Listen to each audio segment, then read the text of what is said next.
Hello जी। बड़ों को नमस्ते, सत श्री अकाल एंड छोटों को प्यार। तो आज की जो मैं वीडियो बना रही हूँ वो बेसिकली इसके ऊपर है कि आप मुझसे ना जितने भी नॉन्स के क्वेश्चंस हैं वो पूछे जाते हैं कि आप यहाँ पे कैसे आ गए या कैसे प्लान किया, कब के लिए, कितने टाइम के लिए आए हो, एंड ऑल। तो बहुत सारे जो क्वेश्चंस हैं, जो मेरे पास एक लिस्ट बनी पड़ी थी, तो मैंने सोचा था एक दिन इनके ऊपर बैठ के एक वीडियो बनाऊँगी। तो आज मुझे थोड़ा टाइम मिला तो सोचा मैंने कि एक वीडियो इस टॉपिक पे हो जाए। तो जैसे कि मुझसे बेसिकली फ़र्स्ट क्वेश्चन ये पूछा जाता है कि आपने प्लान कैसे किया यहाँ पे आने का। तो बेसिकली हमारा ऐसा कोई प्लान नहीं था, बिकॉज़ हमारा रनिंग बिज़नेस था इंडिया में और सारा काम चलता हुआ, या बच्चे अभी स्टडीज़ कंप्लीट करते हैं तो स्टडीज़ कंप्लीट करने के लिए आते हैं। बट हमारा ऐसा कोई था नहीं। हम आए हैं इस पर्पज़ के लिए कि जो है बच्चों की आने वाली जो लाइफ़ है वो बहुत ज़्यादा सिक्योर हो जाएगी और बच्चे अपनी लाइफ के अंदर एक गोल सेट कर पाएंगे कि उन्हें क्या करना है, क्या नहीं करना है। एंड ऑल भी बहुत सारी जो है वो प्लस पॉइंट हो जाते हैं एक कंट्री से दूसरी कंट्री, एक डेवलपिंग कंट्री से डेवलप्ड कंट्री में आने के बाद आपके पास बहुत सारी चॉइसेस होती हैं, बहुत सारे ऑप्शंस होते हैं। वाले बच्चों का जो फ्यूचर है वो बहुत अच्छा एक सेट फ्यूचर हो जाता है। That's it. इसके लिए जो है हमने ये डिसीज़न लिया। अब बेसिकली सेकंड क्वेश्चन जो हमसे पूछा जाता है कि आप जो कितने टाइम के लिए आए हो, आप कब वापस आ रहे हैं, क्योंकि कई लोग फ़ोन करके सीधा ये पूछते हैं कि अच्छा आप वापस कब आ रहे हैं, आपका क्या प्लान क्या है।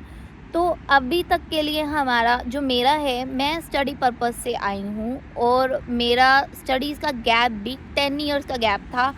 10 इयर्स का गैप के कम गैप नहीं होता, एक बहुत बड़ा गैप होता है। 10 इयर्स के गैप के अंदर आपको जो है वो आना और सारा कुछ फिर से हैंडल करना।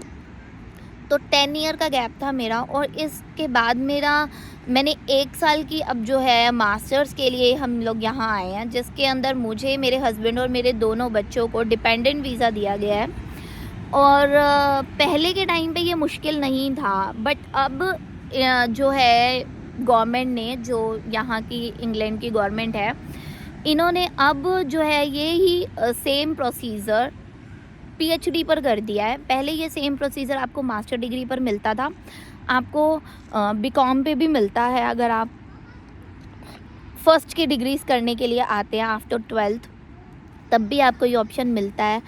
बट आपको अब इन दिनों में जो है वो मास्टर बस दिसंबर तक है, दिसंबर लास्ट है, आप दिसंबर तक जो है ये वीज़ा ले सकते हैं और इसमें कोई प्रॉब्लम नहीं है।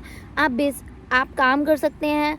मैं खुद 20 घंटे काम कर सकती हूँ और जो हस्बैंड है मेरे, वो यहाँ पे 40 आवर्स बड़े आराम से काम कर सकते हैं। वो 5 डेज़ पूरा वर्क कर सकते हैं और अच्छी अर्निंग हो जाती है अगर आप काम करना स्टार्ट करते हैं तो।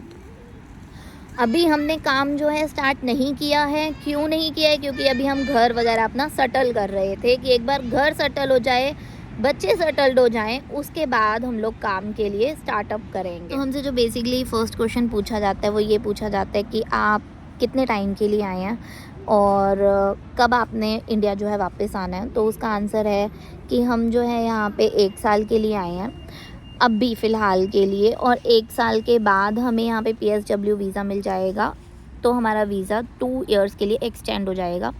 फ़िलहाल मुझे जो है वो 16 मंथ्स का वीज़ा जो है मिला है विद बच्चे और मेरे हस्बैंड। तो अभी मेरे हस्बैंड यहाँ पे वर्किंग हैं, वो काम कर सकते हैं और बच्चे जो हैं वो स्कूल में पढ़ सकते हैं। तो दूसरा जो क्वेश्चन आता है वो हमसे ये पूछा जाता है कि आप जब यहाँ आए हैं यूके, तो आपने पीछे क्या स्टडीज़ करी थी, पिछली आपकी क्या बैकग्राउंड था जिसके बेस पर आप यहाँ पे यूके आए हैं। तो मैंने पहले BCCA करी थी, बीकॉम विद कंप्यूटर एप्लीकेशन, और मेरी स्टडीज़ का गैप भी 10 इयर्स का है। बट आइल्स करने के बाद में आप अगर कॉलेज को अप्लाई करते हैं तो वो आपका इंटरव्यू वगैरह लेकर आपको जज करते हैं कि आप जो हैं एलिजिबल हैं यहाँ पर स्टडीज़ करने के लिए या नहीं हैं। वो सारे टेस्ट क्लियर करके एंड और सारे प्रोसीजर से गुज़र कर जो है वो मैंने यहाँ पे एडमिशन लिया है और उसके बाद मैं यहाँ पे जो है वो स्टडीज़ के लिए आई। अब जो थर्ड क्वेश्चन आता है वो ये आता है कि आपका यहाँ आने का खर्चा कितना आया और वो खर्चा जो है वो आपने कैसे मैनेज किया। सेल्फ मैनेज किया या एजेंट्स के थ्रू मैनेज किया या आपके एजेंट्स ने आपकी क्या हेल्प करी।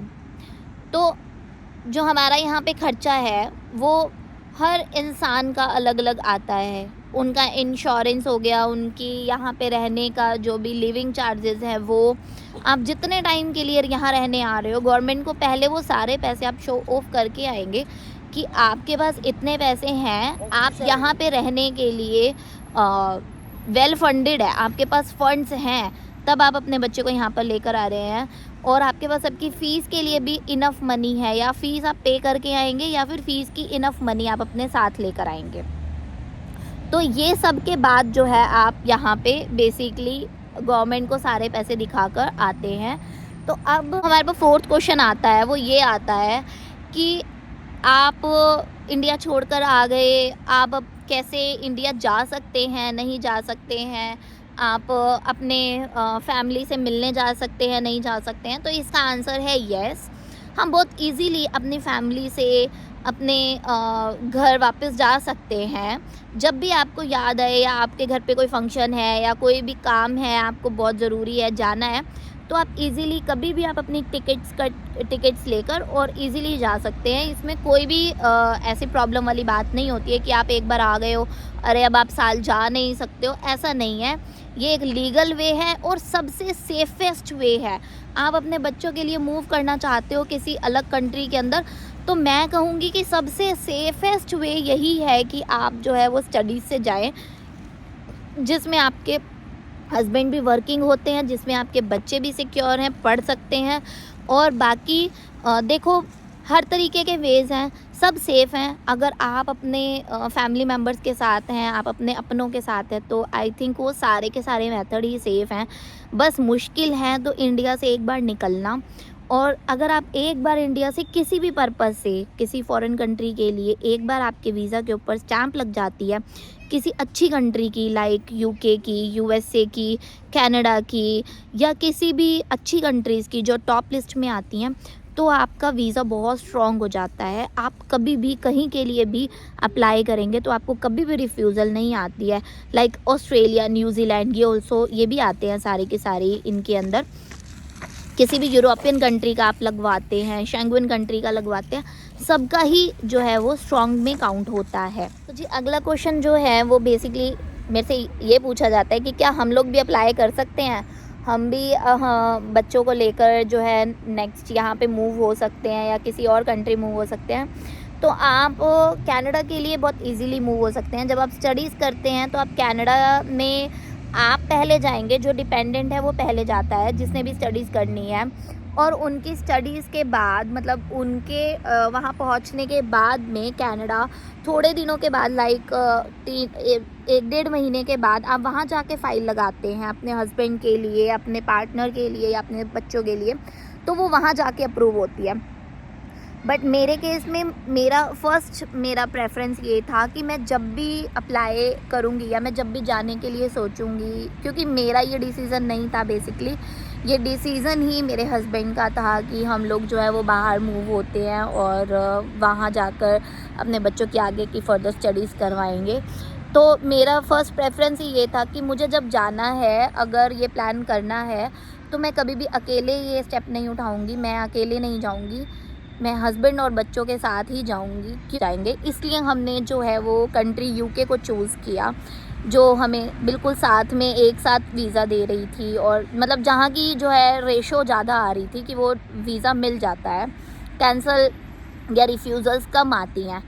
तो बाकी आपको न्यूजीलैंड के लिए भी मिल जाता है, ऑस्ट्रेलिया के लिए भी हो जाता है और आपका कनाडा के लिए भी हो जाता है। But it will take time, थोड़ा टाइम लगता है। एंड आपको थोड़ा टाइम ये सफ़र करना पड़ता है, थोड़ा टाइम आपको हस्बैंड और बच्चों से थोड़ा सा अलग रहना पड़ता है। बट अल्टीमेटली आप फाइनली लास्ट में जो है वो सब इकट्ठे हो जाते हैं। बिकॉज़ मेरे एक नॉन है उन्होंने वो चले गए हैं और उनके हस्बैंड और बच्चों ने बाद में आना है, वो न्यूजीलैंड के लिए गए हैं। तो ये चीज़ होती है ऐसा। बट हमने यूके को प्रेफरेंस क्यों दी, ये मैंने आपको जो है इसके थ्रू बता दिया है कि क्यों मैंने यूके को हमने फ़र्स्ट प्रेफरेंस दी। तो जी ये थी आज की वीडियो, और बाकी आगे के जो और भी कुछ होगा तो मैं आपको वो वीडियोस के थ्रू बताती रहूँगी, क्योंकि अगली वीडियो जो है मैं शायद वो इस तरह से बनाऊँगी कि क्या हमारा यहाँ पे आने के बाद हमें बहुत सारे जो झटके लगे हैं, जो भी हमने यहाँ पे सफ़र किया है, वो क्या क्या सफ़र जो है एक इंसान को करना पड़ता है जब वो अपनी कंट्री छोड़कर नेक्स्ट कंट्री में मूव होता है।